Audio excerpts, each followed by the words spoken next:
don't agree with the term illegal. We're undocumented. We've been here for thousands of years before you guys showed up, screwed up everything. We think we should organize together with the U.S. working class and fight together and create a better system. We're anti-capitalist. We think socialism does work, real socialism, not Venezuela, not Cuba, not any of that crap that they try to sell us as socialism. And we believe it would be a more humane system that will take care of most of all people's necessities. Is there a country we can look to kind of model the socialism idea? The only model would be Soviet Union the first 4 years. After that, it became a mess. Sadly, there was a bureaucrat leadership that grew out of that, but it has to do mainly with the attacks of the U.S. and all big powers against that system that was working.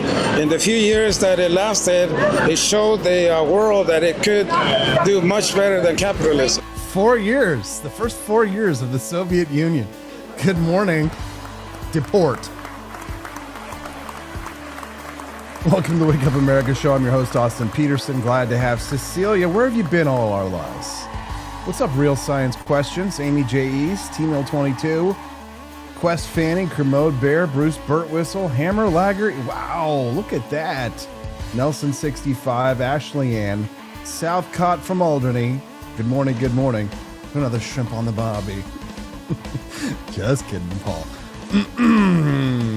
Folks, if you ever wonder what it looks like when the border crisis meets Berkeley Street Theater, look no further than Los Angeles. We've got riots, foreign flags. Saw one guy flying the Italian flag out there yesterday. Just kidding. Good morning, good morning.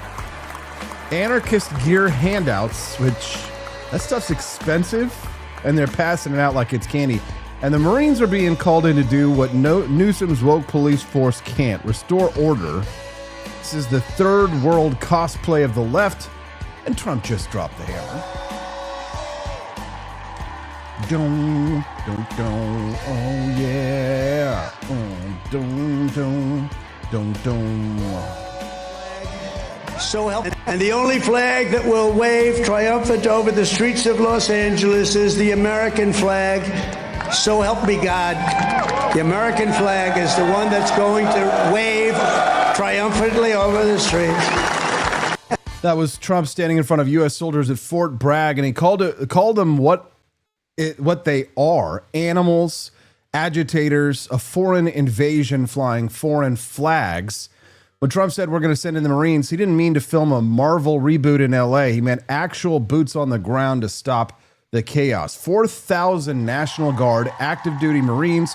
First time in over 30 years. Last time this happened was the Rodney King riots. So question for the audience out there. What are your thoughts? Is Trump overreaching, or is this exactly what the country needs when Democrat mayors let their cities burn for votes? We're going to hear from Judge Andrew Napolitano on this morning. He's going to take the negative on this one. At 8 a.m. Central Time, we'll hear from Judge Andrew Napolitano. We're going to talk about the law. We're going to talk about history. We're going to talk about the legality of sending in the troops. We're going to talk about the legal questions surrounding posse comitatus. At 8 a.m. Central Time, we'll hear from Judge Andrew Napolitano. That's going to be a great conversation. Then at 8:30 a.m. Central Time today, we're going to hear from two interesting guests. John Dennis, many of you know him as the head of the Republican Liberty Caucus here in the United States, but he is leading the charge in former Libertarian Party members who are now ditching the Republican Party. We'll call it the AP for Liberty strategy. What do you guys say? And we'll have not only John Dennis, but we're actually going to have two guests on at once. We're going to hear from him and former Libertarian Party vice presidential candidate Mike Termott, who is leaving the Libertarian Party, joining the GOP, will be on with us to talk about why he's left the Libertarian Party, or maybe he'll say the Libertarian Party left him. And Mike Termott will be joining us with John Dennis at 8:30 a.m. Central Time right here on the Wake Up America show. Guys, I have so many freaking stinking great guests for you today. Not just today, today, tomorrow, Friday. I've been working overtime trying to get you some of the absolute best I can, especially because I got to take a few days off next week to go film the documentary. But we're going to have today we've got Mike Termott, who's leaving the LP. Good big news story there. And John Dennis. And we've got the judge. Then tomorrow on Thursday to preview the upcoming release of the new film that I'm in, Killing Mary Sue, we'll have the director and producer of that film, James Sunshine, who will be joining us tomorrow. Unfortunately, we had to bump Daniela Pensax. Don't be mad at me. But we'll have James Sunshine on tomorrow to premiere the debut of the brand new film starring your boy AP, coming out this Friday on all these streaming platforms. So Friday night, you get to see the new film, Killing Mary Sue, starring your boy AP, and James Sunshine will be joining us tomorrow. So you get to meet the producer and the director on this show. That's going to be fantastic. And then on Friday, we're going to have Stelios Panagugalaba Tapalopoulos. We're going to have to get a pronunciation of his name before he gets here on Friday from the Lotus Eaters podcast in the UK. That's the Carl Benjamin group. Really excited to talk to him. So tons of new guests, lots of new names and faces you've never seen before. It's the Wake Up America show. Click that like button if you like the content. Thank you very much to Robbie Thurman says, Holly is calling for a $15 minimum wage. Austin has earned another I told you so. Doesn't matter. Please, no. Nobody cares except for us. Nobody cares. The Republican Party has gone full progressive in front of our eyes. It's a damn shame. But thank you, Robbie, for that $5 minimum wage. Maybe we need to institute, you know what we're going to do? We're going to institute a $15 minimum Rumble rant wage. Because when the big, beautiful bill passes and there's no tax on tips, we're going to raise that Rumble rant minimum wage. You want to give a Rumble rant, it's got to be $15 minimum. That'll help me to get that $75. There you go, guys. I don't, if it's a $5 Rumble rant, $10 Rumble rant, $14 Rumble rant, I'm sorry, but it's a $15 minimum Rumble rant here. But no offense, but it sounds like some fucking commie gobbledygook. So if you guys don't mind, help us unlock that bonus content. Make a $15 Rumble rant in honor of Senator Josh Hawley is raising the minimum wage. Or go to forlibertyshop.com to help unlock the bonus content today. What's the bonus content, Austin? I've never heard of this. The bonus content is where we create a mini documentary for you to watch instead of commercials. I go to commercials whenever we have a guest so that I can get them on the show. But if we hit $75 raised either in Rumble rants or in purchases at For Liberty Shop during the Wake Up America show live stream, then that will unlock the bonus content. We just have to hit $75. Thank you very much. And it's nice to see my wife, Stephanie, is there as well. $75 minimum Rumble rant. There we go. That's the new minimum rate wage. Army warriors who have laid down their lives for America rest by the thousands in the sacred soil of Arlington and Gettysburg, Anzio and Manila, and to far-off places known only to God. We owe everything to them. Today we renew our devotion to the cause of liberty for which they so selflessly lived and fought and so bravely died.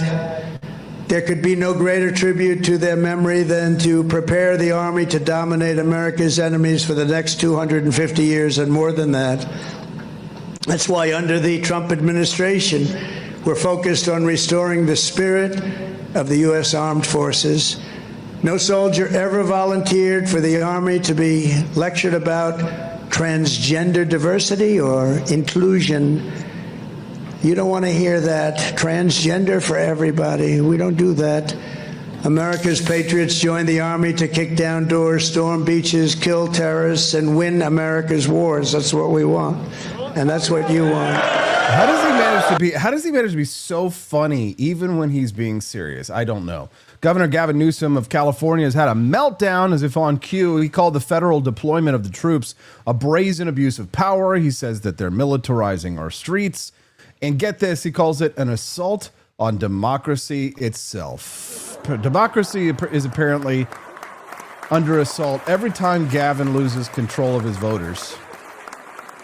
Newsom says kids are afraid to go to graduation. Maybe they're just afraid of getting caught in a protest riot while wearing their cap and gown.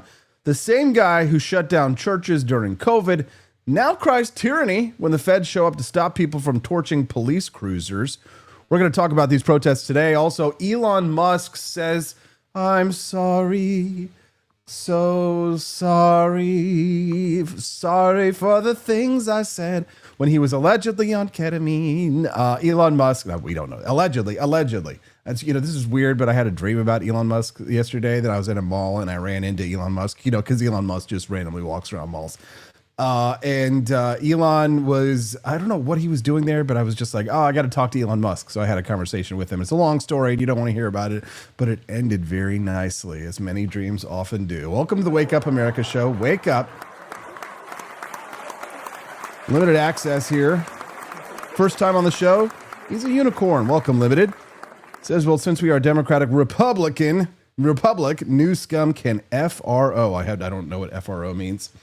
Let's talk about these protests. Nearly 200 arrests in one night. Protesters were blocking the 101 freeway. They occupied the Metropolitan Detention Center and screamed, whose streets? Our streets. My favorite, though, had to be the white couple who was telling the black woman that they're sorry, but she can't take her kids to school and she can't go to work. Watch this. And actually, this is a real video. This looks like the kind of thing somebody would stage because it's just too, just watch. But I have a kid. If I don't, and these people are having their children taken and they're playing. What about my kids? I take my dog. That's what happens to my kids. I can't help it. But you can if you could just move out the way. You're not going to. How is this a peaceful protest if there's nothing to here? No, it's not.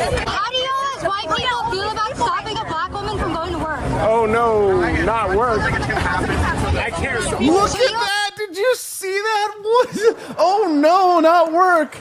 Yeah, dude. Other people have to make a living in this country. Oh no, not work. Look at this guy. This guy has not had a job. Well, how old is this guy? This guy has not had a job since 2008. Look at him. Look at this woman. She works at the lesbian feminist bookstore. What's even better than the look on their faces is the look on the black woman's face when he says this. Watch it again. Here we go. How do you feel about stopping a black woman from going to work? Oh no, not work. I care so much. Bro. Oh no, not work. I know. You can see he kind of looks at her face for approval. Well, look. Oh no, not work. See, he's like, yeah, right. We don't like work, right? It's just like slavery, just like when we had you all in chains. Right, this guy right here, this guy had ancestors who was a slave owner. Look at that nose. Look at those. Look at that look on his face right there. That guy, he's like, we owned you once and we own you now. Look at that little crook nose right there. Look at that. Look at that woman's face. Look at her. Poor girl. Poor gal. She's just trying to feed her family.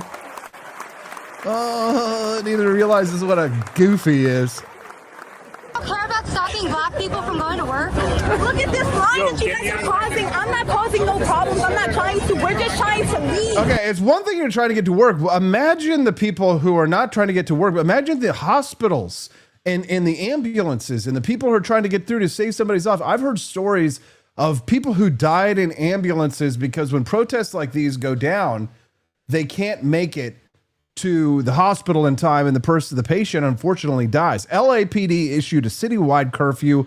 Police are making mass arrests. Grab those two white people. Anybody that you see with a man bun like that, hold on, pull that picture back up. You see anybody, police officers, U.S. Marines, you see anybody wearing a man bun like that, instantly get him. Just, you know what? Don't arrest him. Where's the planes to El Salvador? I got to say, you got a man bun like that, instantly, El Salvador. They said defund the police. Now they're shocked that Trump funded the Marines.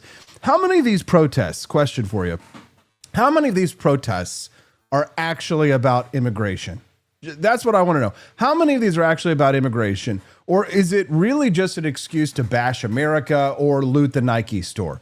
You can answer those questions by sending me a text at 573-319-1586. That's 573-319-1586 is the text line, and you can text us at that time, anytime, night or day. 573-319-1586 is that text line. And we'd love to hear from you there. It's a great way to stay in touch with me and Stephanie. Meanwhile, this is how the media reports on these events. The LA County Police say that they have it under control. Carrying a flag is not illegal, as you know. What did happen in 1992 was so different from what we're seeing now. I mean, that was a real riot. Video after video has shown that these agents are the ones provoking protesters. And you can't see it on this screen, unfortunately, but there's a guy where you see my face. Maybe you can see it. Hold on. Also making there he is.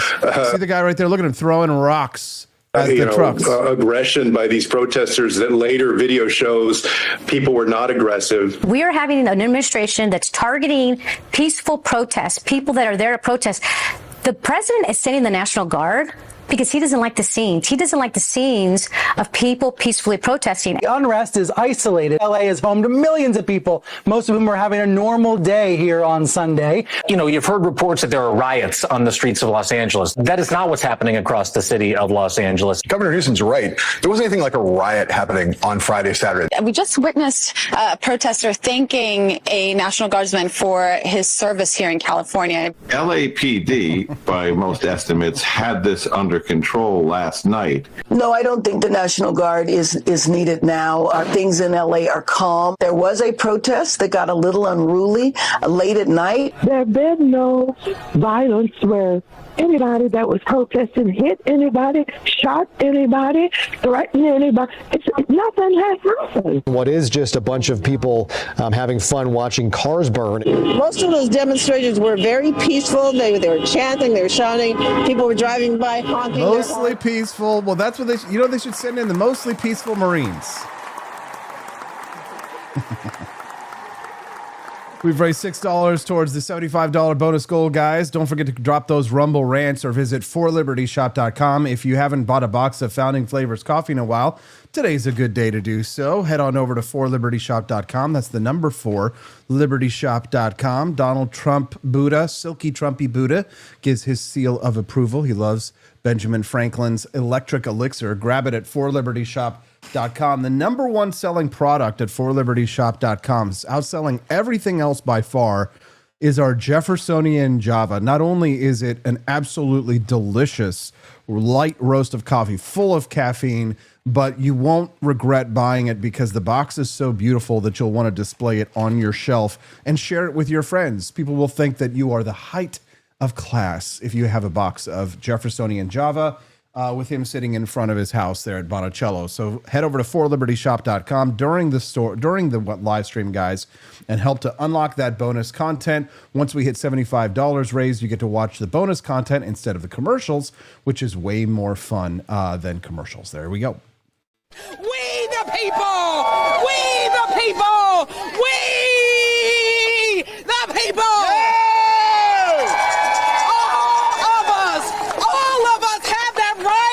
Life, liberty, and the pursuit of justice. They're crazy, Jesus. So who's really behind these riots? I want to introduce you to a group. It may be a name that you've never heard before. I want you to meet Operation Healthy Hearts and Mutual Aid Los Angeles Network. M-A-L-A-N, Milan. Operation Healthy Hearts and Mutual Aid LA. Right? They're not healthcare workers, right, which you might think from the title. They're not therapists. They're just street anarchists who have a 501c3. They're handing out ICE PPE kits. They're handing out riot gear. And they're also handing out jail support phone numbers and pamphlets encouraging destruction of property and teaching people how to evade police. They're not nonprofits. They're protest as a service startups. So here's a question. How is it that groups receiving taxpayer funding are now handing out Molotov cocktail manuals? Riddle me this, riddle me that. How can you have a 501c3 where it's a tax-funded write-off to donate to an organization that is teaching people how to commit violence on the streets of Los Angeles? If it's one thing for Trump to send in the Marines to try and quell the protests. It's another thing entirely for them to go after their 501c3s. Because if any of you were alive or still doing politics way back in the heady Tea Party days of around 2010, some of you might remember, but Barack Obama viciously chased after Tea Party institutions and organizations, going after our 501c3 status, going after our 501c4 status. I don't see any reason why we can't go after an organization like that's 501c3 status. That's not a nonprofit educational institution that's out there on the streets handing out gear for people, riot gear for people and teaching them how to fight the police and how to commit violence on the streets. That is a clear violation of a 501c3 mandate, but I'd love to hear your thoughts. John in KC donated $5. John, since Senator Josh Hawley has raised the federal minimum wage, he's asking for a raise in the federal minimum wage to $15. We now have a $15 minimum Rumble Rant minimum wage. If you hadn't heard. Just kidding, bud. We love you. Thank you. He says they were only enjoying watching cars burn. What in the actual frick? When will you learn? Floby Tenderson, when are they going to try this in a small town? See how far you get down the road. Dadbod Baboon says it's allowed because of deep corruption and complete lack of huevos from anyone in authority to take real action against. Well, at least we get amazingly entertaining videos like these.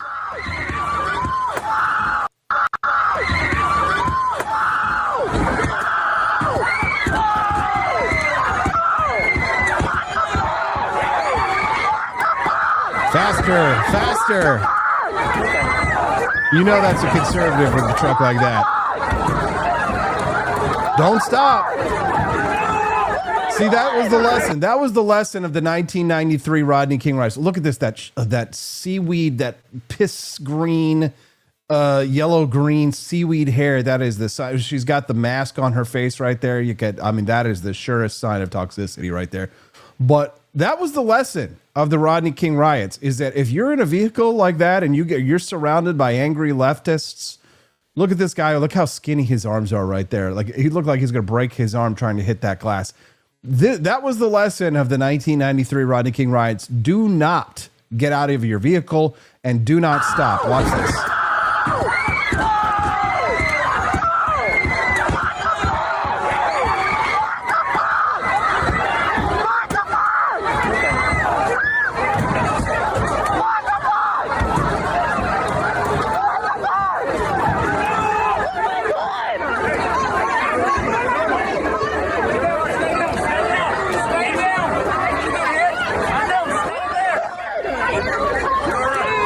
Turns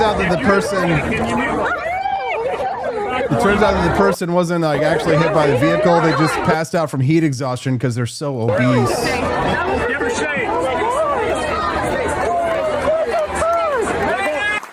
Dadbod Baboon says, could be wrong. I heard the truck had horses in the back. You don't want to risk those suckers letting them loose. Totally agree with him. Amen. Yeah, totally agree. But the hypocrisy of the left is on full display. When Trump sends in troops, it's authoritarianism. When cities burn, it's mostly peaceful, right? California sues to stop the National Guard. Meanwhile, Guard troops are caught protecting ICE agents making arrests of violent criminals. ICE says the arrested include people that are attempted rapists, murderers, repeat violent offenders. Democrats, they let the murderers go free, but they put the Marine in jail for hurting somebody's feelings, right? Wouldn't you want the military to protecting ICE agents from these anarchist mobs? Unless your goal isn't law and order, but chaos and power. This isn't about immigration. It's about power. The protesters are blocking detention centers. They're raiding storefronts. They're lighting cars on fire. Speaking of cars on fire, apparently Waymo has been getting their cars out of Los Angeles as quickly as they are. Here we go. Waymo cars discovered white flight.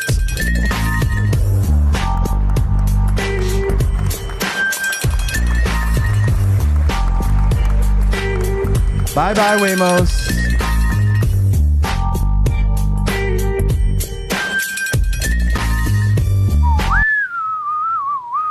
So imagine if conservative groups were handing out deport now signs and tear gas masks in Washington, D.C., how fast do you think Merrick Garland would be knocking on your door? All right. The organizers, they've got nothing to lose. Right. That's not grassroots. That's a revolutionary rhetoric. Right. The mutual aid it's a joke. It's more like mutual arson. So questions for the audience. Is this about immigration or is it about challenging the very existence of U.S. law enforcement? Second question, should nonprofits that support violence be stripped of their tax status immediately? Third question, do we need more curfews or more convictions? Are we okay living in a country where soldiers are needed to restore peace to American cities? Trump said it loud and clear. We will not tolerate lawless mobs waving foreign flags and trying to overrun our cities. And if Newsom or the Democrats won't stop them, then the United States military will. This is the moment where we decide whether America has a backbone or a blue state curfew. Before going further, I want to say a few words about the situation in Los Angeles, California. Have you heard of the place? Where I've deployed thousands of National Guard troops and hundreds of Marines to protect federal law enforcement from the attacks of a vicious and violent mob. And some of the radical left, they say, oh, that's not nice. Well, if we didn't do it, there wouldn't be a Los Angeles. It'd be burning today, just like the houses were burning a number of months ago. Generations of Army heroes did not shed their blood on distant shores only to watch our country be destroyed by invasion and third world lawlessness here at home, like is happening in California. As Commander-in-Chief, I will not let that happen. It's never going to happen. What you're witnessing in California is a full-blown assault on peace, on public order, and on national sovereignty carried out by rioters bearing foreign flags with the aim of continuing a foreign invasion of our country. We're not going to let that happen. Amen. We're going to hear from Judge Napolitano on that subject and more at 8 a.m. Central Time here on the Wake Up America show. So make sure that you set an appointment to come back if you've got things that you've got to do this morning. Wherever danger is, there the U.S. Army will be. Another beautiful phrase. Whatever peril comes our way, whatever menace threatens our people, you will stand strong, you will be proud, you will charge hard, and you will keep that flame lit, that beautiful, beautiful flame. You're going to keep it lit. You will hold the flag high, and you will do something that's become quite a famous little phrase also, but you're a hell of a lot braver than me. You will fight, fight, fight, and you will win, win, win. Thank you. God bless you. God bless our soldiers, and God bless the U.S. Army. Thank you very much. Thank you, everybody.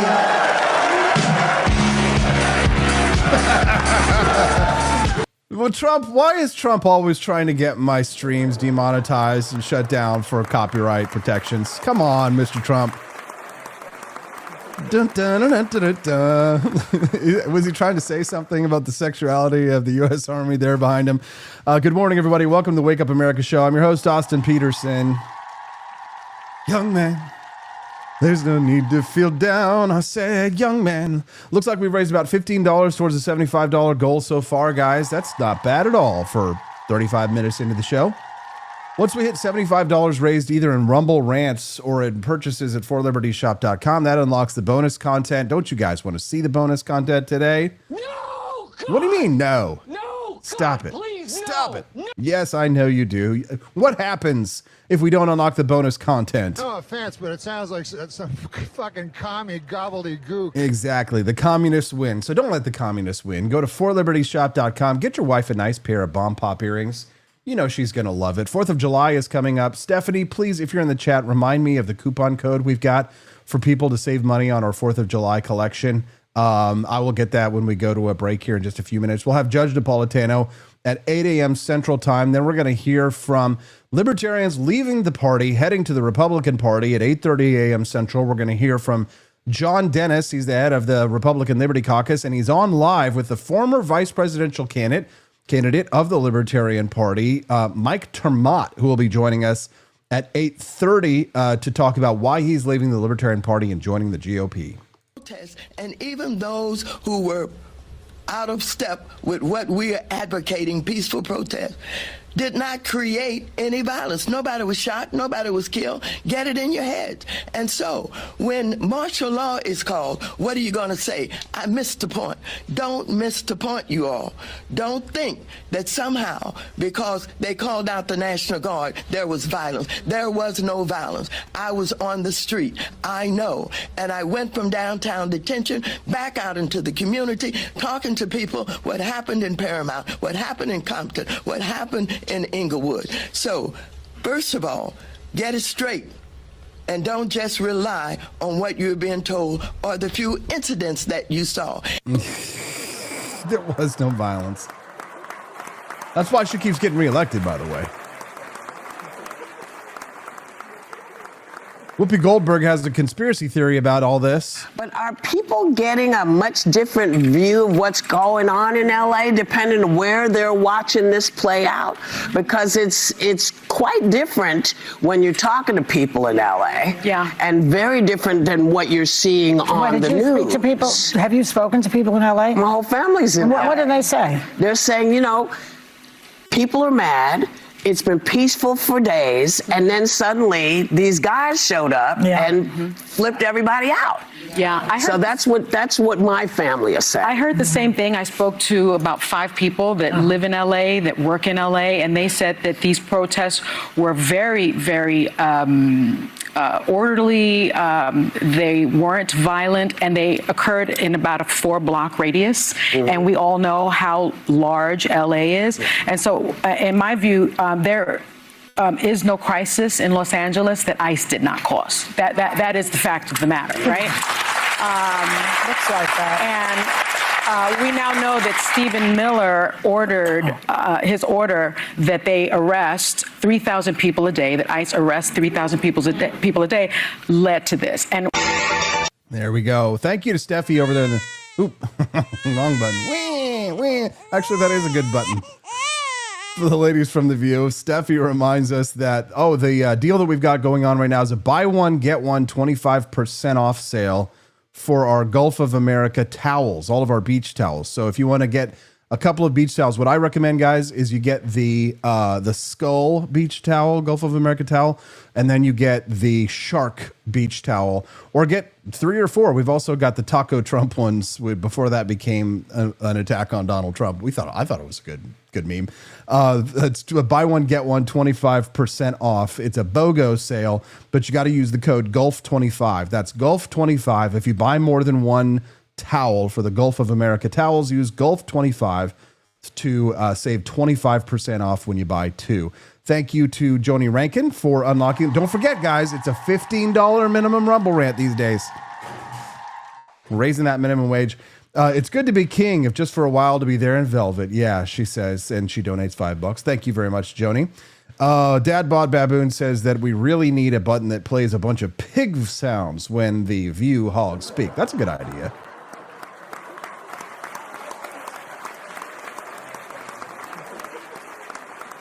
Rachel Maddow's been crashing out over it, of course. And we have never seen a president less politically skilled, less politically equipped than this one to turn that kind of problem around. And so he has panicked. He is trying to hit the eject button. Somebody convinced this president that attacking immigrants would work for him politically. Somebody convinced him that the American people would be bloodthirsty about that we'd love it. Now, wait. Hold on. Now, let me juxtapose that. Someone convinced the American people think, could it be CNN? Yeah, let's just sort of start off on the fact that immigrant citizens, immigrant voters, foreign-born voters have gone tremendously to the right on this issue in 2024 and 2025 versus where they were in 2020. Closest to or trust more in immigration. You go back to 2020. Democrats, get this, held a 32-point lead on this issue. Immigrant voters were in the Democratic camp. Jump forward to 2024, 2025. Look at that shift, a 40-point shift to the right among immigrant voters. Republicans now lead on this issue by 8 points over Democrats, more so than any other group that I could find the group of voters who became more hawkish on immigration were in fact immigrants themselves, immigrants who are registered to vote in this country. Yeah, let's just sort of... Where could they have gotten that idea, Rachel? The crueler he was to immigrants, the more political capital he would accrue. Instead, what we are seeing is the opposite. In town after town, in blue states and red states, in school after school, in parish after parish, in city after city, it has run him into a wall. Because the American people do not want this kind of cruelty against the immigrants who live among us and are our neighbors and friends. And facing that kind of heart and that kind of resolve and that kind of non-violent, good cheer, I could do this forever kind of spirit, he has no idea what to do. Remember in his first term when the hurricane was coming and he said he wanted to nuke it? He wanted to hit the hurricane with a nuclear bomb? That's the genius level that we're dealing with here, right? Great idea, genius. Now in his second term, he is trying the equivalent. He has no idea what to do with the sustained and growing and intractable and indomitable protest and opposition of the American people against him. And so he has decided to try to fix it by using the army. Sure. Game over, big guy. You lose. Judge Napolitano will comment on that and more about 15 minutes from now. But first, the title segment here, the mea culpa of all time. It turns out that the bromance between Elon Musk and Donald Trump is back on, sort of. After Elon Musk was throwing shade at Trump, he's walked it back like a teenager caught sneaking out after curfew. And now we got to ask, what's next for the tech right and MAGA? Elon apologized, sort of, on Twitter for calling Trump a bull in a china shop. The question for you guys, is this humility or is this just Elon trying to keep the bull from wrecking SpaceX's stock price? Elon has lost 25% of his net wealth. What do we call it? What's the word? What's the phrase for it? He's lost 25% of his net worth since he went to work for the Trump administration. Donald Trump, in typical Trump fashion, he kind of shrugged it off. But this wasn't just a tiff between two billionaires. This was kind of a bar fight that occurred last weekend between the disruptor and the innovator. So the conservative base have been asking, can we trust these tech guys, right? The tech right, led by Elon Musk and others, asks, can we trust the political guys not to screw it all up? Elon and Trump are kind of like an old married couple. One wants to build rockets, the other wants to nuke the deep state. They fight, they make up, and somehow they both win the primary. But the tech right, what is the tech right anyway? The tech right is not just nerds who figured out that taxes are too high. They're red-pilled engineers, Silicon Valley apostates, and ex-lefties who got mugged by the woke mob. DEI madness, climate hysteria, and equity and code reviews. I mean, that's how you turn a Democrat software dev into a MAGA meme lord overnight. Now, many of them had already been libertarian curious, but now many in Silicon Valley, the apostates of Silicon Valley, have become anti-regulation evangelists after seeing firsthand what bureaucracy does to innovation. So these guys didn't just read Ayn Rand. They started building Galt's Gulch with AI and battery packs. So MAGA plus tech, that is an unstoppable force if we don't screw it up. The Trump MAGA movement is about fixing government dysfunction. The tech right, build around the government dysfunction, identify the government dysfunction, point out the government dysfunction, and if everything works together, then we get solutions. We get cheap energy, we'll get faster housing being built, we'll get better health care. You'll get a future that works, not a socialist wasteland powered by unicorn farts and solar subsidies. We've got to get the gang back together. SpaceX dropped the cost of launches of rockets by 99%. Can you imagine what that mindset could do for Medicare or home building or for education if you could apply the mentality that dropped the cost of launching rockets 99% to various government functions? Elon would be able to make it to Mars before his life was over. I mean, the government still uses fax machines. Elon famously in the beginning of the Doge days was showing that there was, whenever somebody needed to retire from a federal worker program, they had to issue a piece of paper that showed the form was retired and then take that piece of paper onto a mine cart and take it to the bottom of the mine shaft where all the other pieces of paper that kept the records were, in order to successfully retire someone from the federal program. Right? So when you think about how fast the fiber optic cable is sending information across the interwebs for me to be able to stream this show to you, that's how fast that information moves. And Elon famously lampooned the mine cart. That is how fast that information moved within the federal government. It could only move so fast as the mine cart could take the piece of paper and bring it to the bottom of the mine shaft and file it away so that they could retire a federal employee. Because that was the fastest that the federal employment retirement service could move, at the speed of a mine cart going to the bottom of the mine. So would you rather trust your kid's future to Washington's latest diversity committee, or would you rather trust your kid's future to a tech founder building AI tutors for $10 a month? The real enemy of the Elon Musk, Donald Trump, the MAGA alliance, bureaucrats, boomers, no offense, boomers to who are listening right now, you're obviously excluded, present company excluded, and then Barbara at the permit office. The real enemy is the cost disease that we're all afflicted with in this country. If the price goes up and the service gets worse, then that is a sign that you're probably dealing with a government-run sector. Examples: education, student debt crisis, healthcare. You die while you're on a waiting list, like Canada, or if the government doesn't euthanize you yourself. Right? Housing, $500,000 for a shoebox near Portland. Defense, billions for weapons that don't work unless you're Lockheed, and then that works just fine.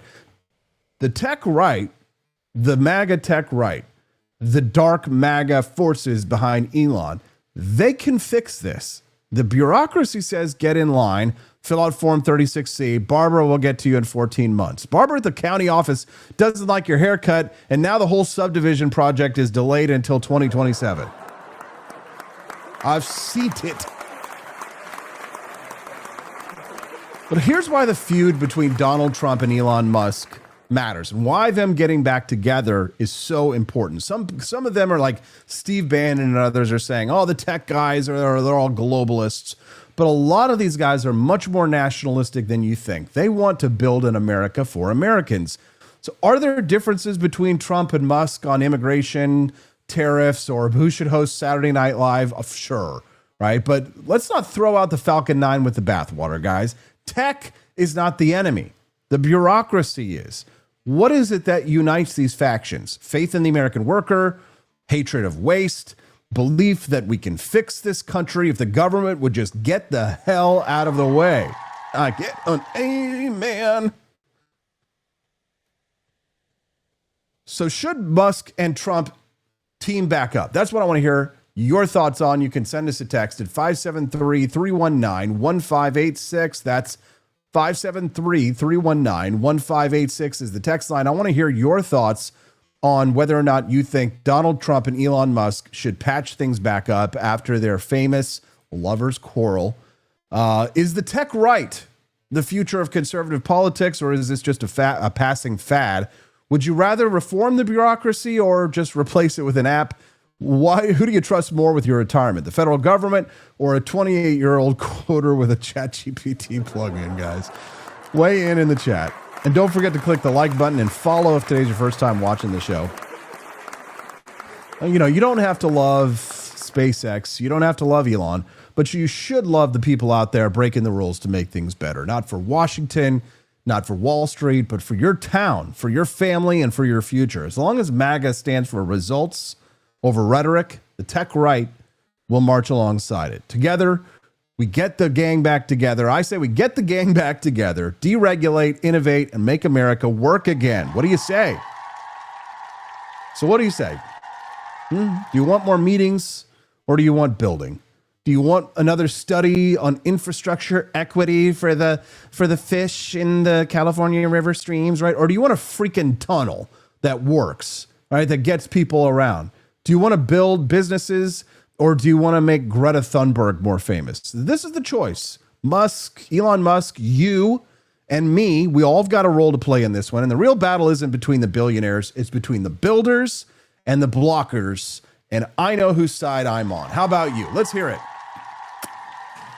You guys love the Wake Up America show? If you do, support us. Good morning, Pineapples. Support the Wake Up America show by helping us to unlock that bonus content. Looks like we've raised approximately $25 towards the $75 goal. We're coming up on the 8 o'clock hour. I won't have as much time because I have interviews during the 8 o'clock hour to unlock the bonus content.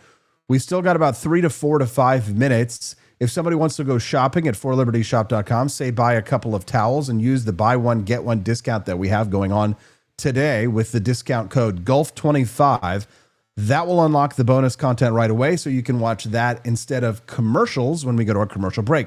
Austin, what is it that we get to watch? It's the 5-minute mini documentary that we produce, one every day. And if we don't unlock the bonus content, it means two things. One, if we don't unlock the bonus content for that day, it gets deleted and it goes away forever.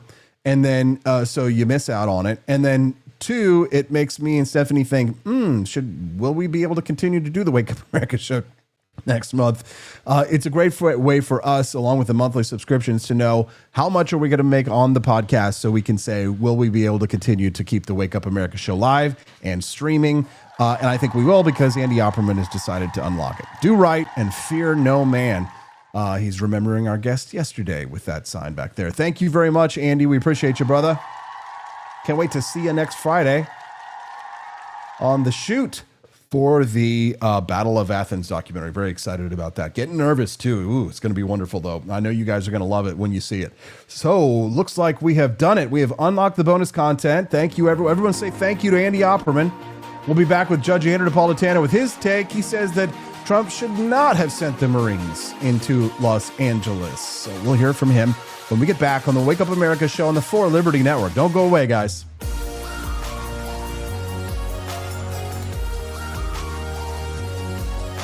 You ever paint a house and a year later there's a little chip in the siding, maybe a crack in the sidewalk from a tree root? According to the city of Brentwood, Missouri, you might just be living in a blighted hellscape, and they may need to redevelop your property for the greater good. And by redevelop, of course, I mean seize your land, bulldoze your business, and hand it over to a politically connected developer with big ideas and a city-backed checkbook. Welcome to America's latest entry in the eminent domain Hall of Shame, where code enforcement meets corporate welfare and everyone but the bureaucrats ends up worse off. Here's the deal. Brentwood wants to drop a $436 million development project right on top of a stretch of businesses along Manchester Road. They're calling the area blighted. And why? Because some buildings are older than the internet and a few sidewalks have cracks in them. No violent crime wave, no health violations, just chipped paint and concrete that doesn't look like it was poured last week. That's it. That's the case. One of the targeted businesses is Time for Dinner, a family-run operation that's been feeding locals for over 2 decades. Their crime? Their building doesn't sparkle like a new Tesla showroom. Never mind that they pay taxes, support the community, and aren't asking for a dime in subsidies. They're in the way. And in the eyes of the planners, being in the way is the fastest path to extinction. Now you might think, surely Missouri law would protect them, right? Well, it's supposed to. The state requires a predominance of blight before you can start tossing around eminent domain threats. You can't just cherry-pick a couple of flaws and call the whole area a dump. But Brentwood found a way around that. They hired PGAV planners to write a little report. The report contains 40 photos for 75 properties. Let me repeat that, 40 photos for 75 properties. That's not an inspection, that's a drive-by. And the evidence? Let's just say if you got some faded signage or a crack in your brickwork, congratulations. you now qualify as a slumlord. According to these planners, even buildings in sound condition were marked for condemnation if they weren't sufficiently modern looking. The planners and city officials are pushing this idea that redeveloping the corridor is vital to Brentwood's future. Of course, what's really vital is the tax revenue they think this new mega project will bring in. A shiny office park, a few retail chains, maybe a yoga studio or two, all wrapped in brushed aluminum and buzzwords. They call it progress, but to the people being displaced, it feels more like theft in slow motion. And what's infuriating is how predictable this is. Every few years, some town thinks they've discovered blight like it's oil, and suddenly a strip of mom-and-pop businesses gets marked for demolition in the name of growth. Because if you don't want to sell, they'll just label your life's work as blight, give you pennies on the dollar, and pave over your story for something with a rooftop bar. And let's be clear, this isn't just a Democrat thing or a Republican thing. It's a bureaucracy thing. It's what happens when unelected planners, consultants, and hungry city councils start viewing land not as something owned, but something leased by the public until they have a better idea. These small business owners? They played by the rules. They built something. They hired locals. They paid their taxes. But now they're inconvenient. And that's the worst thing you can be in the eyes of a city government that smells development money. This is what government overreach looks like. Not jackboots kicking in your door. Just a man in a suit with a clipboard telling you that you don't meet the modern aesthetic anymore. Think about that. They're not condemning drug dens or abandoned death traps. They're going after working storefronts, businesses with customers, all because they want the land under your feet to be more productive. Productive for whom? Developers. Donors. Maybe a couple politicians who want to point at something shiny during their re-election campaign and say, "Look what I built." Newsflash. If you had to steal it to build it, it's not yours. That's what this comes down to, property rights. Not abstract ideas, real, practical, kitchen table rights. The kind where if you buy something, maintain it, and follow the law, it's yours. Full stop. But in Brentwood, and in 100 other towns just like it, your rights end where someone else's ambition begins. This stuff doesn't stop on its own. Cities don't back down unless they're exposed. Tell people what's happening. Share the lawsuits. Shine a light on these blight scams. And when your local officials say things like public-private partnership, ask them who the public is supposed to be, because it sure as hell isn't the business owner getting evicted. And hey, if you want to show where you stand, not just online, but in the real world, check out forlibertyshop.com. Our gear supports small business, individual liberty, and people who don't want to be told their property value depends on the city's mood that week. No permits required. No redevelopment plans. Just sharp designs, honest messages, and a quiet rebellion you can wear on your sleeve. Because the fight for freedom doesn't always come with sirens. Sometimes it shows up with a clipboard and a bad excuse. And when that happens, you'd better be ready. Own your ground, own your values, and never let them define your worth by a paint chip. When the Founding Fathers dreamed of liberty, they forgot one thing: coffee. Introducing Founding Flavors Coffee, the brew that built America, and the brew that's fueling a new revolution, one kitchen at a time. Small batch roasted, Patriot approved, and disappearing faster than a redcoat at Yorktown. Don't get left behind, soldier. Real patriots are starting their mornings with Founding Flavors. And trust us, freedom tastes better with a fresh cup in your hand. Stop drinking those tyrant brews who take your money and don't support your values. Stocks are limited, demand is booming, and your morning deserves a taste of liberty. Order now at forlibertyshop.com before the next shipment gets signed, sealed, and sold out. Founding Flavors Coffee, the official brew of morning rebellions everywhere. Get yours at forlibertyshop.com.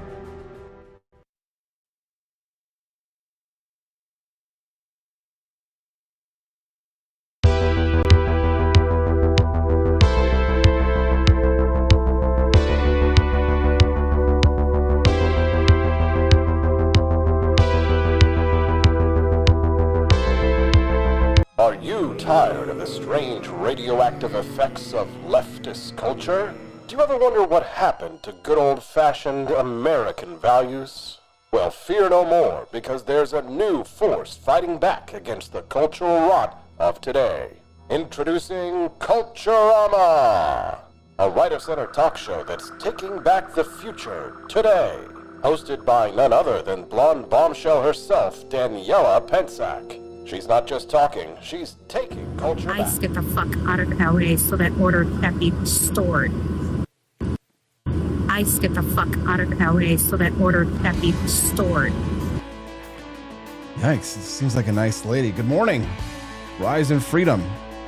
I'm Austin Peterson. You're listening to the Wake Up America show on the 4 Liberty Network. That is Democratic Rep. Norma Torres of California. She blames Trump for creating the violent chaos by sending ICE into Los Angeles. She's demanded that ICE agents retreat so that locals can restore order.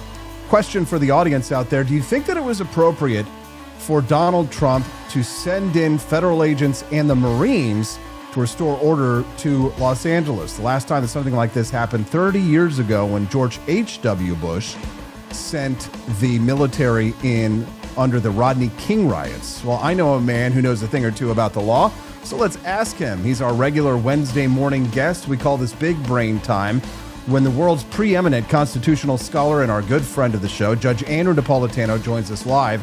He's the host of Judging Freedom, which you can download on any of your podcast devices and see him over on YouTube. His show has millions and millions of views. Got to be billions at this point. Good morning, Judge. Nice to see you. Soon the views on your show will outpace the national debt. The show has been taking off.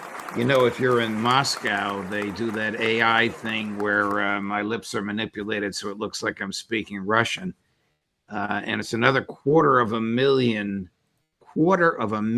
views a day watching Judging Freedom in Russian in Russia. Fascinating, Judge. I mean, it just sounds like you've become an international sensation as well.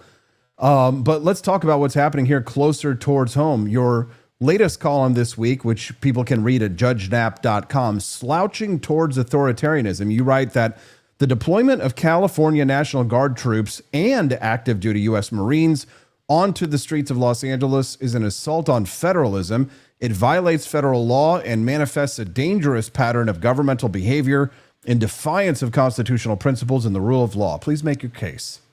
Well, when you mentioned earlier about George H.W. Bush sending in troops after the Rodney King episodes, that was at the request of the governor of California. The Constitution and federal law is very clear that at the request of the governor, troops can be sent in absent the request of the governor.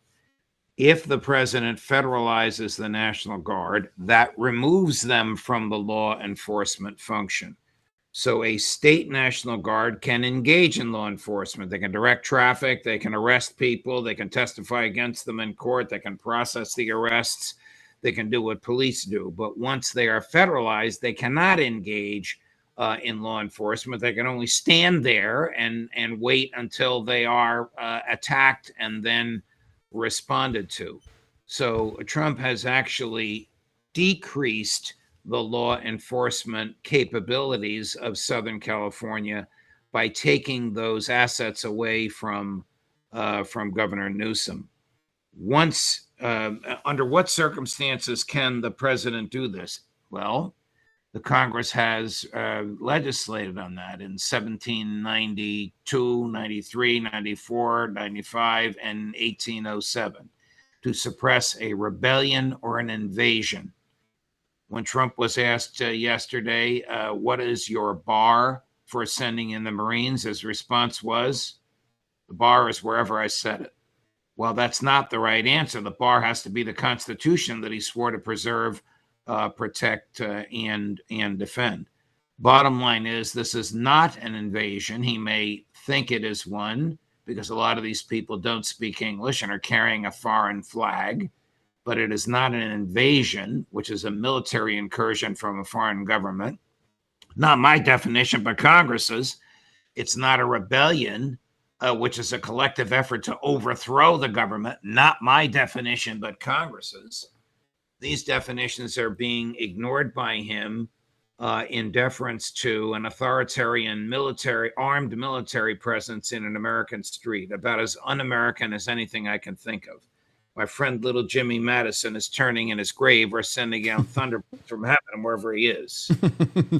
Thank you for that, Judge. The founding fathers are certainly rolling in their graves for that reason and many other things.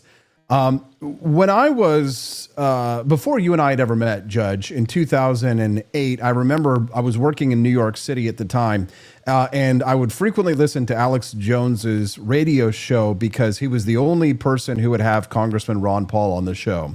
And one of the things that Alex Jones at the time would warn everyone about was the fear that the military would be used as domestic law enforcement in defiance of posse comitatus. And, ostensibly, many of the people in the audience at the time were right-wingers, libertarians, populists, if you will, the pre-MAGA movement, even the pre-Tea Party years at that time. The Tea Parties were just sort of just starting to be created. And it seems now that the right and the type of people who listen to that audience, that there isn't that same fear of police, of the military being used as domestic law enforcement. What do you think it is that has changed amongst the right that they no longer fear the military being used to police our streets? Because it's not being used against them. It's being used against dark-skinned people that don't speak English. And Trump has demonized them. It's as simple as that. It's a reprehensible state of affairs that we're in. The vast majority of these people are hardworking individuals looking for a better life. But because they didn't comply with very difficult to comply with federal regulations, because they have dark skin, because they speak another language, they're in the president's crosshairs. The president has obviously read 1984, and these are his enemies.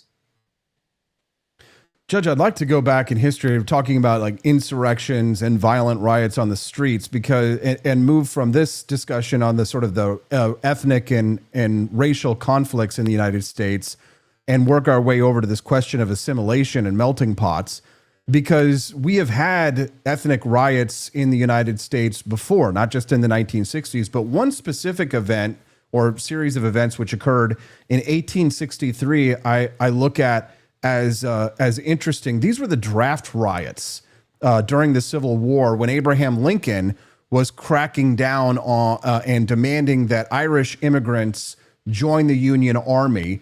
And they had a $300 commutation fee to avoid service if they wanted to, which is roughly $7,000 today. They could also hire substitutes, which of course would exempt the affluent from this one. But the Irish immigrants were, they were terrified that, emancipated black workers would flood the labor market and depress wages. Sounds interesting. It sounds, Judge, as if we've learned nothing. Are we doomed in repeating history to some extent? We have learned nothing. I mean, I don't want to get started on Lincoln. There are so many aspects of his personhood and presidency which history attempts to mask. But it's incredible that the draft is a form of slavery. You will serve or else. So they were using a form of slavery ostensibly to oppose slavery. Of course, if you look at the Emancipation Proclamation, it didn't free the slaves in 4 of the slave-owning states. It was a political ploy under the guise of his role as commander-in-chief. But the Congress in 1878, as part of the Grand Compromise to end so-called Reconstruction in the South, it wasn't Reconstruction, it was repression, enacted the Posse Comitatus Act, which the president signed. That prohibits absolutely the use of American troops for law enforcement purposes. So that prohibits absolutely the use of the Marines. Now, I suppose if the Marines are standing there guarding a building, a federal building, as they do around the world, that is not a violation of the Posse Comitatus Act. But once they attempt to engage in any law enforcement for which they are not trained, you have a very serious problem on your hands. Even the National Guard is not trained to engage in law enforcement. The LAPD is. The California Highway Patrol is. The LA Sheriff's Department is. The LA State Police are. But the military is not. The founders and their successors after the Civil War, the war between the states, had the same fear that you and I and Alex Jones have had. That fear will metastasize once the troops are used against white people. So I'm looking at the history here of these riots, the racial and ethnic angles of the Irish immigrants who attacked black New Yorkers. They were targeted as scapegoats for the Civil War and the economic fears. The rioters actually attacked black neighborhoods, lynched 11 black men, and burned the Colored Orphan Asylum, which housed over 200 black children. Thankfully, they were all escaped unharmed. I guess what we need to discuss here, and this is really one of the more difficult questions, is the cultural angle on this, not just the legal and political angle here, Judge, but, you know, your ancestors being Irish immigrants, mine being Danish immigrants, and French immigrants. My ancestors were Italian immigrants who came a generation and 2 generations after the war between the states. You said my ancestors were Irish. I did go to Italians. Apologize. I did go to a law school, the mascot of which is the Fighting Irish, but it did not rub off on me. Notre Dame. Thank you, Judge. Yes, correct. Apologies. But I guess my question here is, you know, just from a simple cultural question here, in terms of assimilation, certain cultures assimilated into the United States. There was a time, though, when Italians were not considered to be white people, and now they are considered to be white people in the United States. Blacks were brought here for the purpose of slavery, and yet I don't think anyone could argue that blacks have really fully assimilated into the United States. There's still a hostile resistance of that culture to becoming part of the mainstream American culture in certain respects, not in all respects. Yes, you know, there's an interesting argument that some of our friends have made that the South won the Civil War because the American attitude today in 2025 towards our black fellow citizens is one of degradation. So I guess, how do we, in some sense, have a nation that is, you know, if we're diverse, and we are a diverse nation, how do we have an immigration policy that is a realistic immigration policy that isn't the anarcho-capitalist utopia that you or I might prefer, but noting that certain cultures, for example, are illiberal? So, for example, I don't want Catholic integralist white Europeans to come here and bring their monarchical views here any more than I want Indonesians, Muslims who don't believe in separation of church and state to come to the United States and try and work against the libertarian interests that you and I champion.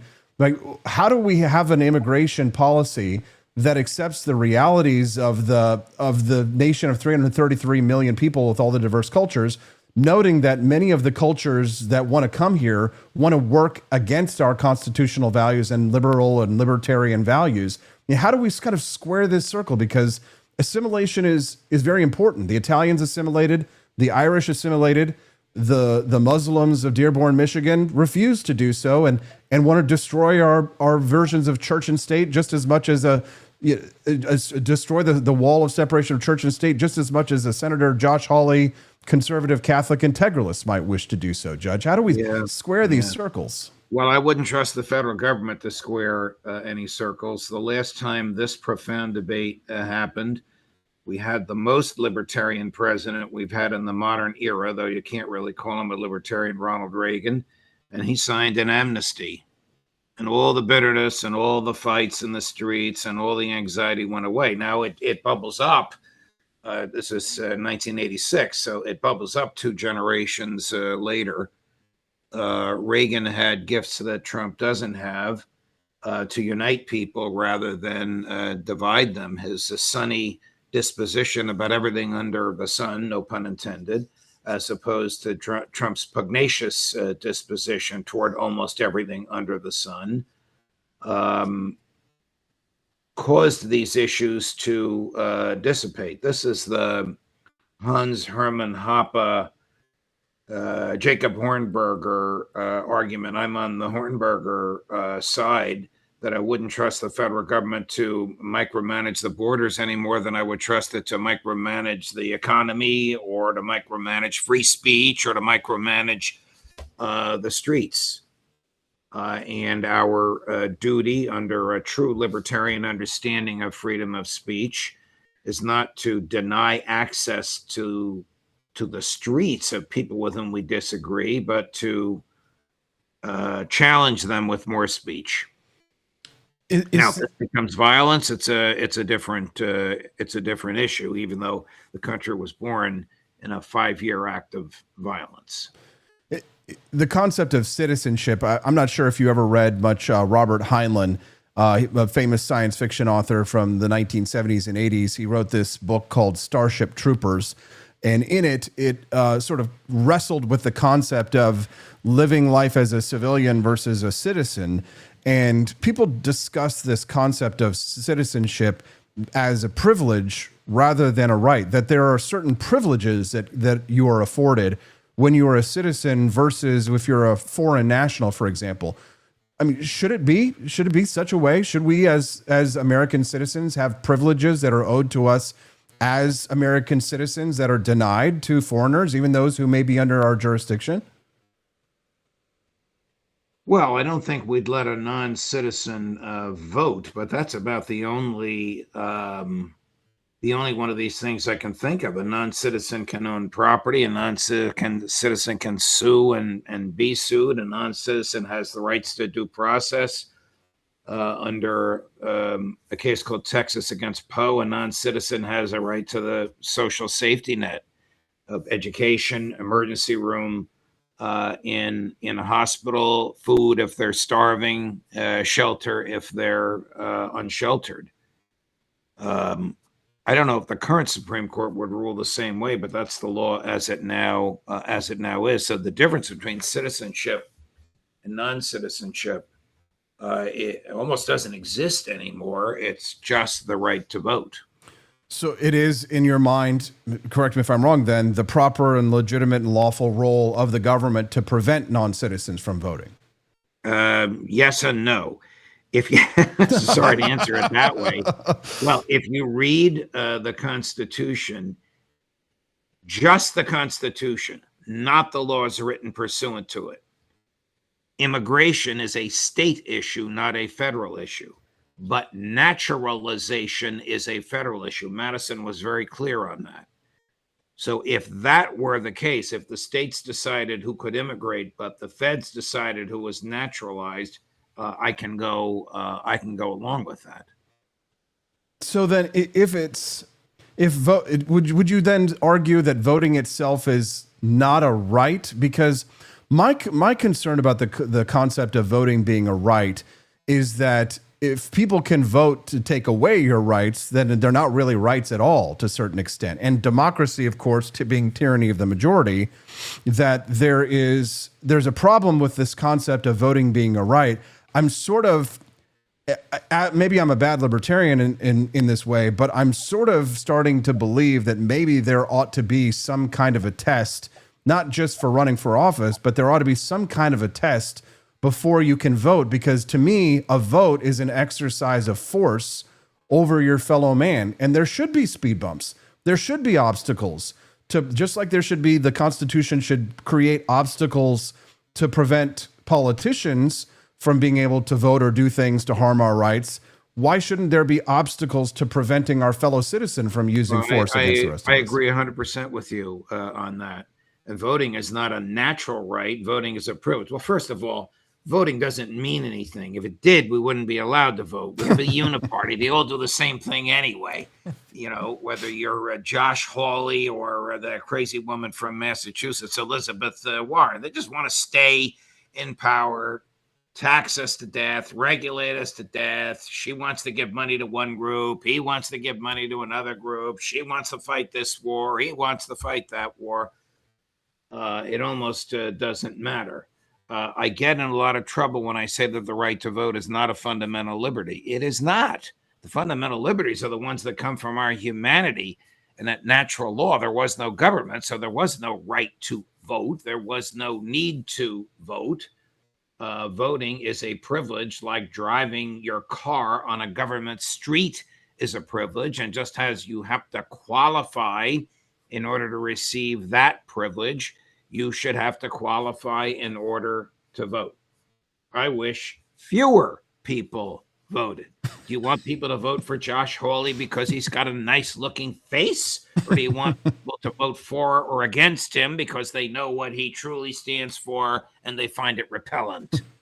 I'm sorry to keep picking on your home state. No, Senator, I mean, you know why. I know, and it's not just that. It's also that yesterday he called for raising the federal minimum wage to $15 an hour. It's just so frustrating and disappointing, Judge. Somehow I'm not surprised that he even believes in a minimum wage. It's done more to produce poverty than virtually anything else the government has done. Judge, tell us about who you have coming up on your excellent show, Judging Freedom, please.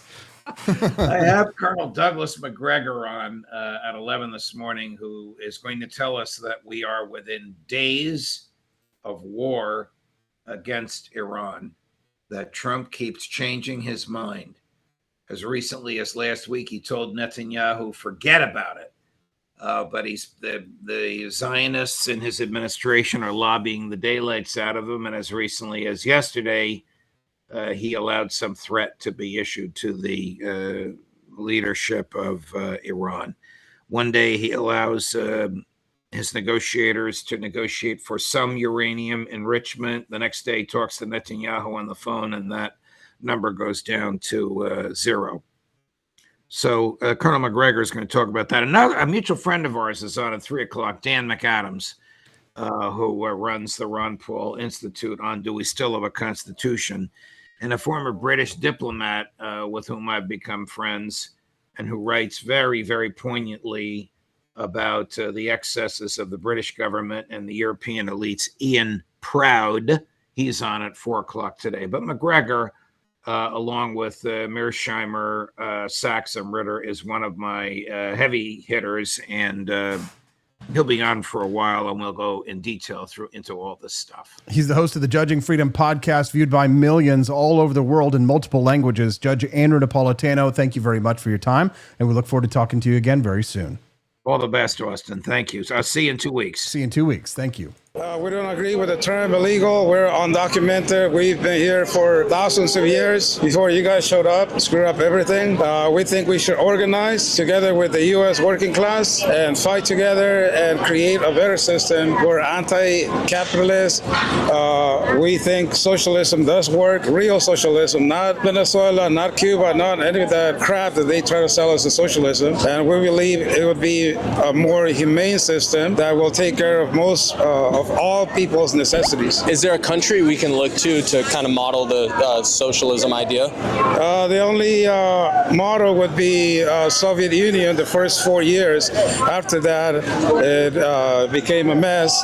Sadly, there was a bureaucrat leadership that grew out of that, but it has to do mainly with the attacks of the U.S. and all big powers against that system that was working. In the few years that it lasted, it showed the world that it could do much better than capitalism. They're leaving the Libertarian Party like rats jumping off a sinking ship. No, we won't call them rats. They're friends of ours. John Dennis, he's already in the Republican Party. Mike Tremont, he was the Libertarian Party's vice presidential candidate. He's jumping ship. He's leaving the Libertarian Party. He's joining the Republican Party with me. We'll call it the AP strategy. They're both joining us next on the Wake Up America show on the 4 Liberty Network. You ever paint a house and a year later there's a little chip in the siding, maybe a crack in the sidewalk from a tree root? According to the city of Brentwood, Missouri, you might just be living in a blighted hellscape, and they may need to redevelop your property for the greater good. And by redevelop, of course, I mean seize your land, bulldoze your business, and hand it over to a politically connected developer with big ideas and a city-backed checkbook.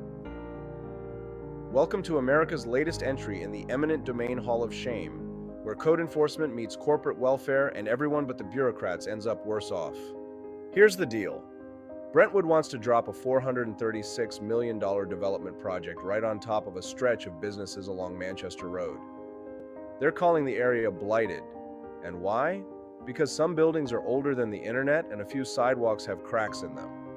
No violent crime wave, no health violations, just chipped paint and concrete that doesn't look like it was poured last week. That's it. That's the case. One of the targeted businesses is Time for Dinner, a family-run operation that's been feeding locals for over 2 decades. Their crime? Their building doesn't sparkle like a new Tesla showroom. Never mind that they pay taxes, support the community, and aren't asking for a dime in subsidies. They're in the way. And in the eyes of the planners, being in the way is the fastest path to extinction. Now you might think, surely Missouri law would protect them, right? Well, it's supposed to. The state requires a predominance of blight before you can start tossing around eminent domain threats. You can't just cherry-pick a couple of flaws and call the whole area a dump. But Brentwood found a way around that. They hired PGAV planners to write a little report. The report contains 40 photos for 75 properties. Let me repeat that, 40 photos for 75 properties. That's not an inspection, that's a drive-by. And the evidence? Let's just say if you got some faded signage or a crack in your brickwork, congratulations. You now qualify as a slumlord. According to these planners, even buildings in sound condition were marked for condemnation if they weren't sufficiently modern-looking.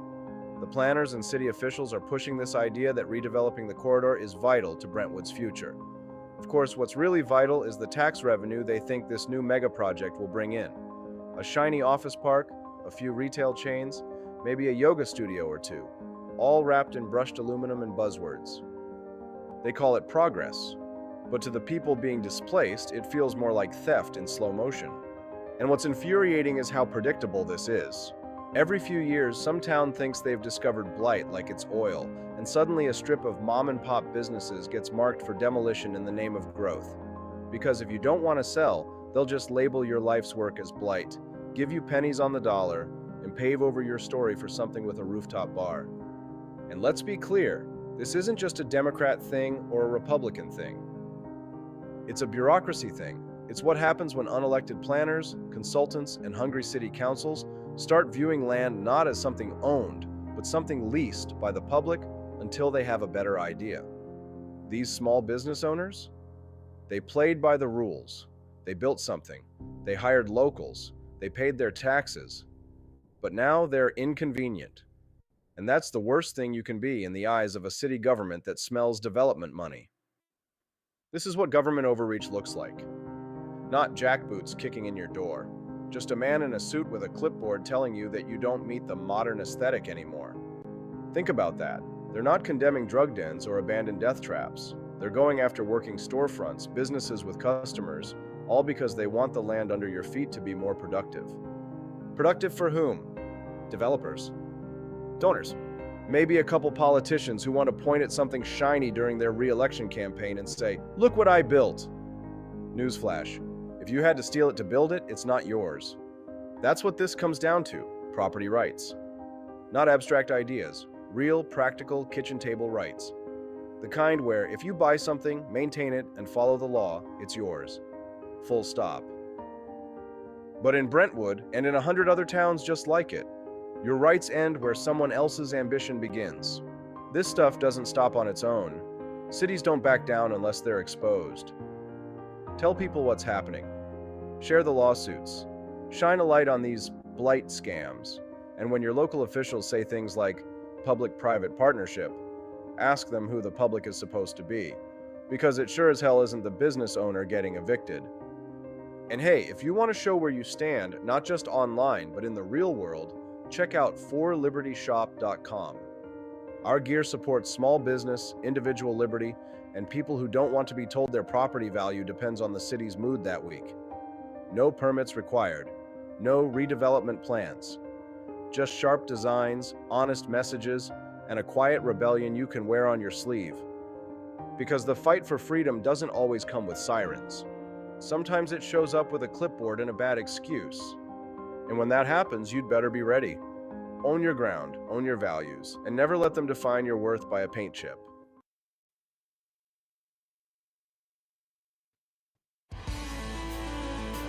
Good morning, Rise and Freedom. I'm Austin Peterson. You're watching and listening to the Wake Up America show on the 4 Liberty Network. Click the like button if you haven't already. If today's your first time watching the Wake Up America show, we're glad to have you here. Don't forget to click the follow button as well. We'd love to have you be a regular guest on the Wake Up America show. And the show schedule is live every 5 days a week, Monday through Friday, 7 to 9 a.m. Central Time. That's the Wake Up America show. Well, most of you who are watching the Wake Up America show, you probably know my history. I spent 10 years working in the Libertarian Party, and I did pretty much everything. I circulated petitions, walked on the street, marched in protests, worked as a volunteer coordinator. They bumped me up, gave me a promotion. They were so glad that I had brought in so many volunteers to the Libertarian Party that they actually gave me a new title.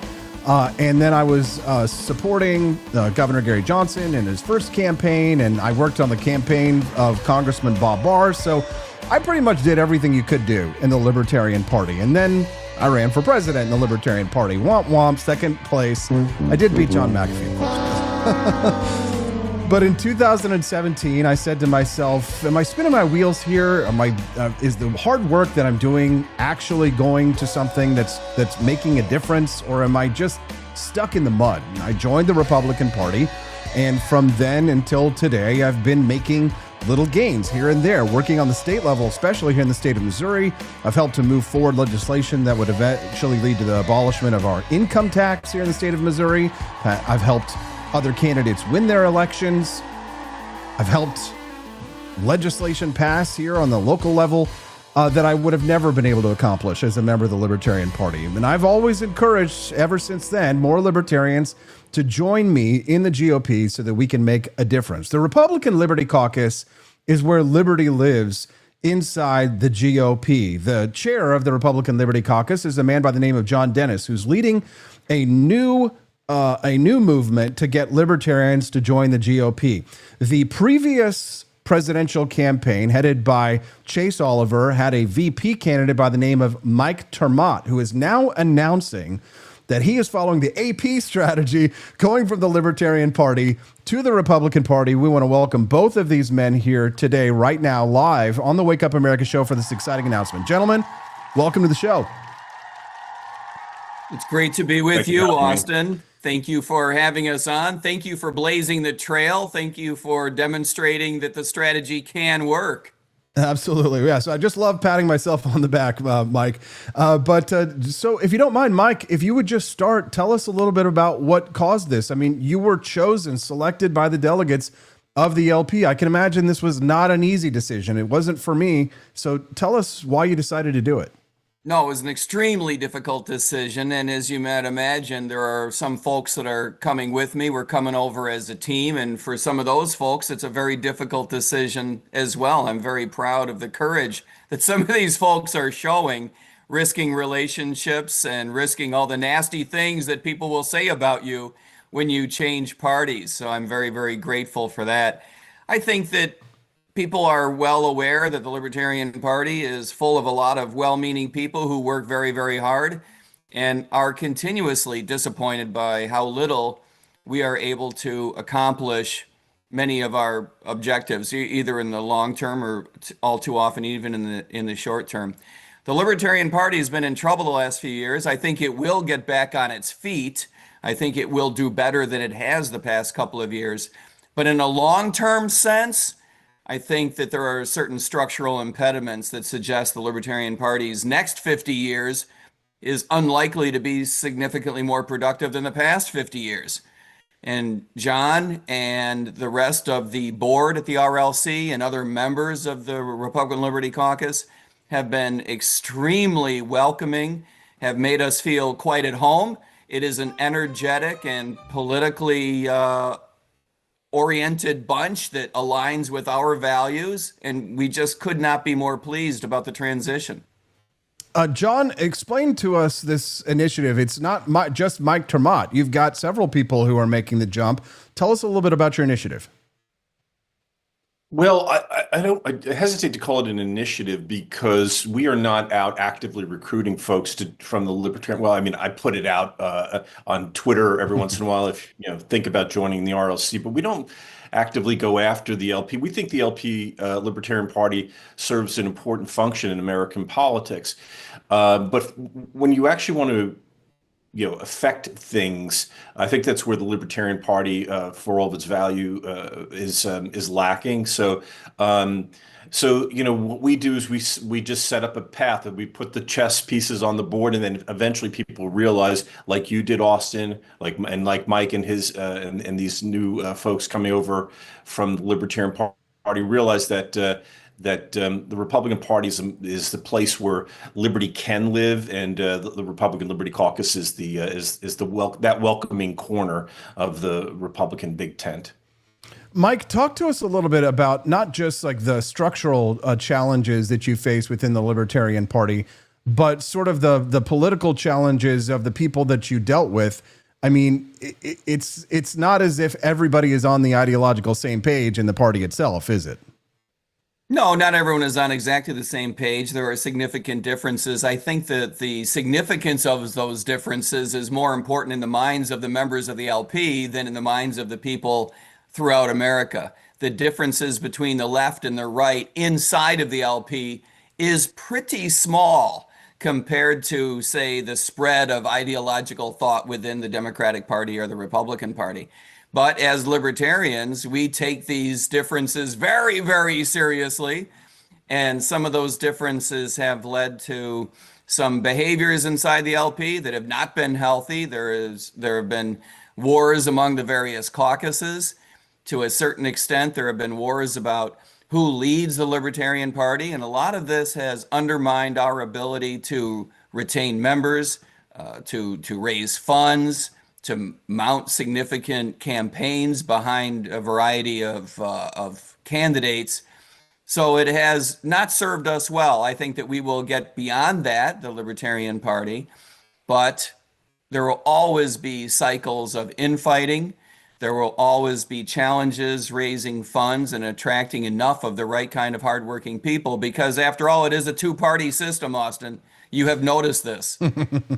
Yes, no, I certainly have, Mike. But the Libertarian Party, the attempts to change any kind of a policy or to win any kind of election that will make a difference, I mean, it hasn't happened in the last 50 years, as you've identified. So there isn't a lot of push for the next 50 years. To what do you attribute the problems of it? I mean, there's more than just structural outside changes. It's because what I had noticed, and I wonder if you agree with me, is that it's sort of less of a conspiracy from the outside and more of internal problems themselves that the Libertarian Party sort of acting, I guess you might say, as their own worst enemies. Would you say I'm correct or incorrect? I would say that you are correct, but it's only one of two factors. There is a conspiracy from the outside. I think that if you were a Democrat in New York or a Democrat in Illinois, you should be patting yourself on the back for raising the bar in terms of gaining access to the ballot in those two states. For the explicit purpose, by the way, they don't hide the ball. This is not a conspiracy theory. This is out in the open. They did a good job of making sure the Libertarian Party wouldn't be on the ballot with the presidential ticket in the last cycle. And this is why we were not, for the first time in a little while, not on the ballot in every state in the union. So, it's important for us to recognize the reality of that. It's not something that's cloak and dagger. They just work very, very hard at making sure that it remains a two-party system. In terms of what goes on inside the Libertarian Party, yes, many times we have been our own worst enemy, exaggerating ideological differences, exaggerating the importance of battling which caucus will control the party. There are terrific people in each of the caucuses and terrific people that are not in any caucus whatsoever inside the Libertarian Party. We have just had a very difficult time working together and realizing that about each other. John, what's the process like if somebody is a member of the Libertarian Party, if they want to join maybe the RLC and the GOP at one time?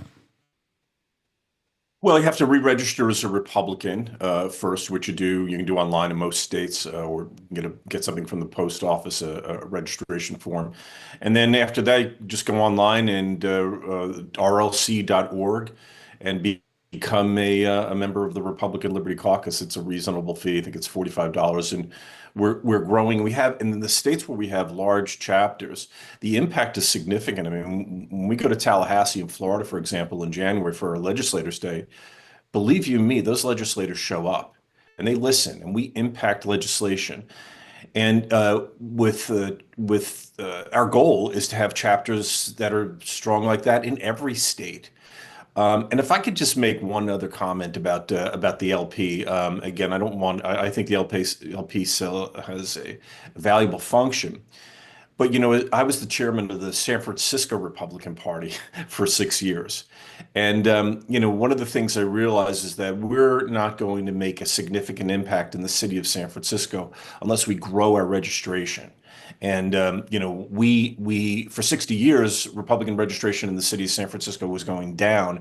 And then we increased it 25% during my term. And even that increase in registration forced the Democrats to start moving back to the center because they notice what's happening. People are leaving them, coming to us. And that, I think, is kind of the structural problem of the Libertarian Party. While the infighting is going on, you're not focusing on the big picture and the big issues is which are what are we doing with registration and how are we impacting the other parties.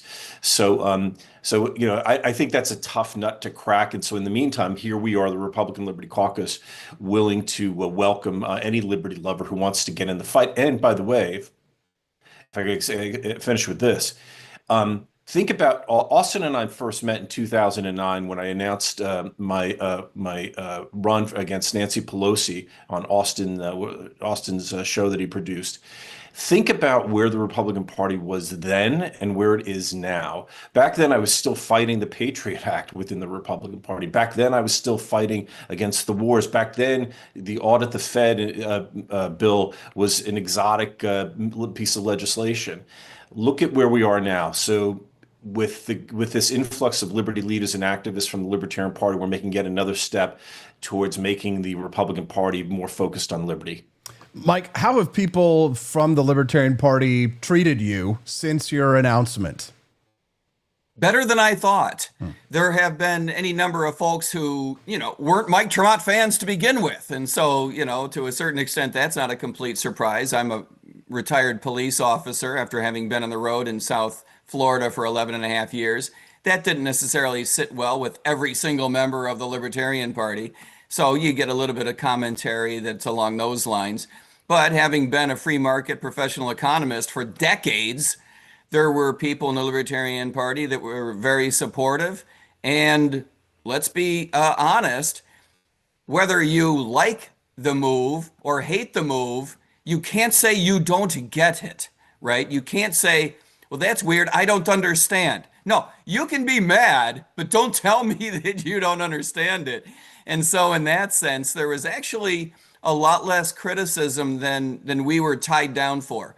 We came into yesterday morning as a team slightly fearful, right? How bad is the pushback going to be online? And it wasn't that bad at all. So maybe that's because, people understand that the big fight, I say this all the time, I think it's true, the big fight that's going to matter in American politics is going to be which way does the Republican Party go once Donald Trump leaves office.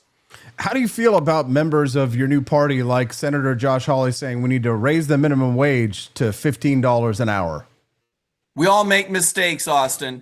It's up to us to help him understand that there are more productive paths out there. John Dennis, thank you so much for bringing Mike Tremont on here today. And thanks for all that you do to spread liberty in the Republican Party, which means, of course, that you're spreading liberty around the country. If there are more young libertarians out there who are watching the Wake Up America show, we got a couple hundred watching us live right now. What would you suggest that they do? How should they get involved with the RLC? Give us the whole sign up spiel so that they can get more involved and follow Mike Tremont's lead here. Well, that's a simple thing. It's just filling out a form at rlc.org. Click on the join button and then fill out that form and put your credit card in and pay the fee. But more importantly, you should reach out to us at our email. You can reach out to me directly at chair@rlc.org or connect with us through our DM on our Twitter account. And we'll work with you and walk you through what you need to do. The other nice thing in my position in the California Republican Party, and because I've been on the national scene to some extent for years, is I have relationships with many of the Republican parties across the country. So if somebody comes in from Wyoming and they want to get connected to the Republican Party, I can get them to the right people and get them active and doing productive things to advance liberty within their own state. So you can reach out to me through those venues. Thanks for asking. Last question is for Mike Termott. Now that you're a Republican, any chance that you might be considering a run for president of the United States as a Republican now? No chance that I would be considering that today. And just like all important announcements, you'll be the first to know on this show. I hope so, Mike. It'd be nice to see you campaign for office, and with the hopes that that you might be able to pull out the W for us, because really all that matters is not the parties, but what matters is that we put our country and we put liberty above all. Thank you very much, gentlemen, for everything that you do. Anything else that we missed that you'd like to share before we let you go? No, do the reach out. John is right. He is very, very welcoming. He does understand not only the Republican Party, but how to get plugged in.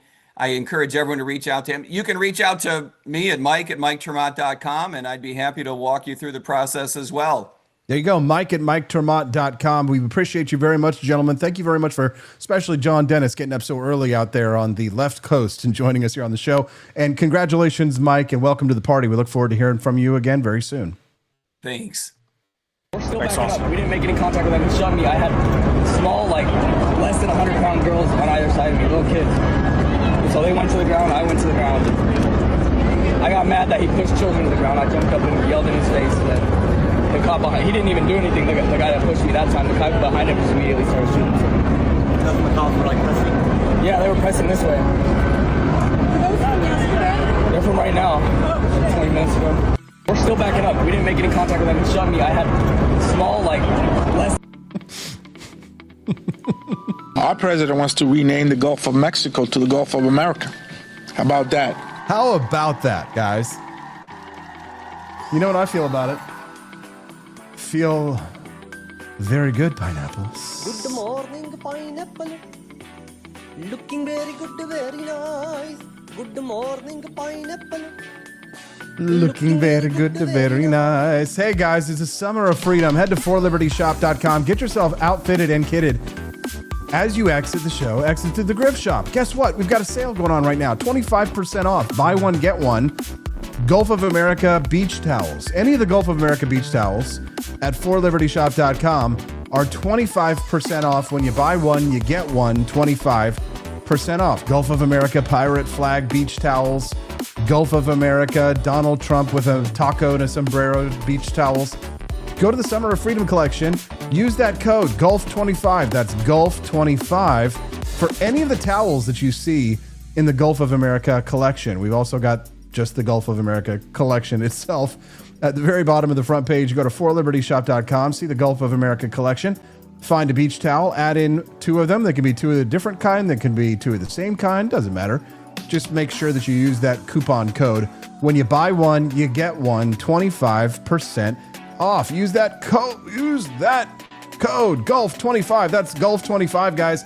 Super Stitch, LW78, BB for Liberty, Joni Rankin, Wyo Wildman, looking very good and very nice. Very nice show, Bob and Vagine. Yes, we will. Bob and Vagine. It's the new international symbol for Vagine. Hey guys, thanks so much for all you do for the Wake Up America show. Thanks to everyone who contributed today, made purchases at the shop. Thanks for watching. Thanks for clicking like. And thanks for coming back tomorrow. We got amazing guests. It's a not Thirsty Thursday. The king of all libertarians will be with us, but the producer of the movie that I'm in, that's coming out on Friday night, James Sunshine, will be with us. Camellia is out, unfortunately. But then Friday, of course, we've got Stelios Panagabadapadapadapalopoulos. I will get the pronunciation on that name for you. It's from the Lotus Eaters podcast on Friday, guys. You do not want to miss a single episode of the Wake Up America show. Looking very good and very nice, and we'll see you guys here tomorrow.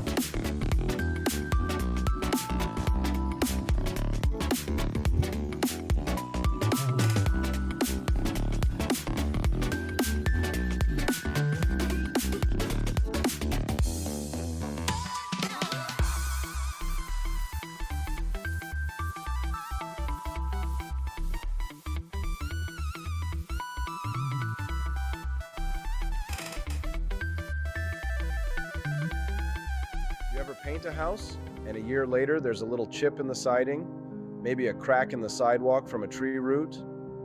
According to the city of Brentwood, Missouri, you might just be living in a blighted hellscape, and they may need to redevelop your property for the greater good.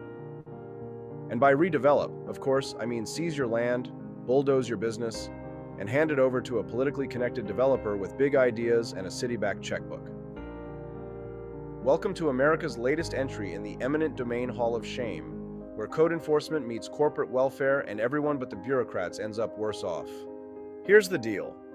Brentwood wants to drop a $436 million development project right on top of a stretch of businesses along Manchester Road. They're calling the area blighted. And why?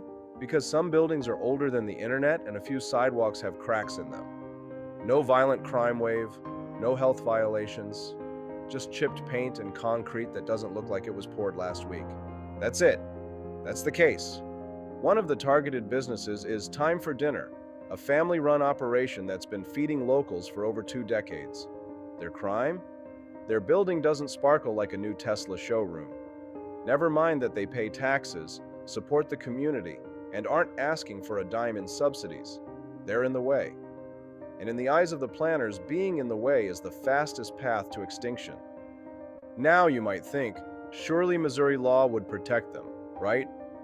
Well, it's supposed to. The state requires a predominance of blight before you can start tossing around eminent domain threats. You can't just cherry-pick a couple of flaws and call the whole area a dump. But Brentwood found a way around that. They hired PGAV planners to write a little report. The report contains 40 photos for 75 properties. Let me repeat that, 40 photos for 75 properties. That's not an inspection, that's a drive-by. And the evidence? Let's just say if you got some faded signage or a crack in your brickwork, congratulations. You now qualify as a slumlord. According to these planners, even buildings in sound condition were marked for condemnation if they weren't sufficiently modern looking. The planners and city officials are pushing this idea that redeveloping the corridor is vital to Brentwood's future. Of course, what's really vital is the tax revenue they think this new mega project will bring in. A shiny office park, a few retail chains, maybe a yoga studio or two, all wrapped in brushed aluminum and buzzwords. They call it progress, but to the people being displaced, it feels more like theft in slow motion. And what's infuriating is how predictable this is. Every few years, some town thinks they've discovered blight like it's oil, and suddenly a strip of mom-and-pop businesses gets marked for demolition in the name of growth. Because if you don't want to sell, they'll just label your life's work as blight, give you pennies on the dollar, and pave over your story for something with a rooftop bar. And let's be clear, this isn't just a Democrat thing or a Republican thing. It's a bureaucracy thing. It's what happens when unelected planners, consultants, and hungry city councils start viewing land not as something owned, but something leased by the public until they have a better idea. These small business owners? They played by the rules. They built something. They hired locals. They paid their taxes. But now they're inconvenient. And that's the worst thing you can be in the eyes of a city government that smells development money. This is what government overreach looks like. Not jackboots kicking in your door. Just a man in a suit with a clipboard telling you that you don't meet the modern aesthetic anymore. Think about that. They're not condemning drug dens or abandoned death traps. They're going after working storefronts, businesses with customers, all because they want the land under your feet to be more productive. Productive for whom? Developers. Donors. Maybe a couple politicians who want to point at something shiny during their re-election campaign and say, "Look what I built." Newsflash. If you had to steal it to build it, it's not yours. That's what this comes down to, property rights. Not abstract ideas, real, practical, kitchen table rights.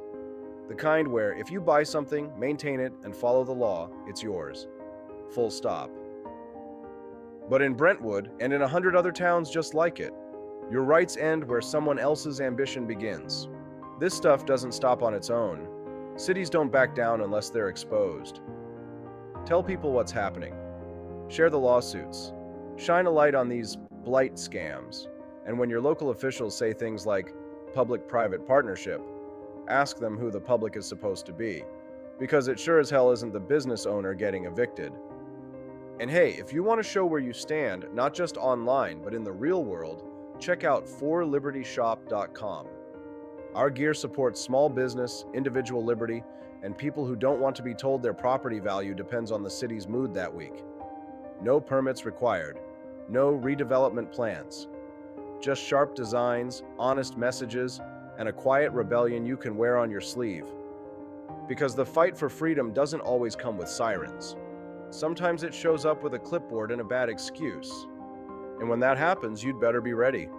Own your ground, own your values, and never let them define your worth by a paint chip.